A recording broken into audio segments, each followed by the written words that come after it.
চাঁদে নামার সময় নীল আর্মস্ট্রং কোন কোম্পানির হাতঘড়ি পরেছিলেন?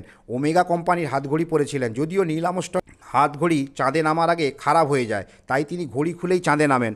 কোন বাংলা সিনেমায় প্রথম দীঘার সমুদ্র সৈকতকে জনপ্রিয় করে তোলে? বিকেলে ভোরের ফুল। কোন বাংলা সিনেমায় প্রথম দীঘার সমুদ্র সৈকতকে দেখানো হয়, কিন্তু ছবিতে সমুদ্র সৈকতকে মরুভূমি হিসাবে দেখানো হয়? কোন সিনেমায়?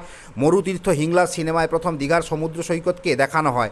সম্ভাব্য কোন বাংলা সিনেমায় প্রথম বাঘ দেখানো হয় জঙ্গলের মধ্যে? 21 ঘন্টার তথ্যচিত্র, এটাই সবচেয়ে দীর্ঘ বাংলা সিনেমা, নাম কি?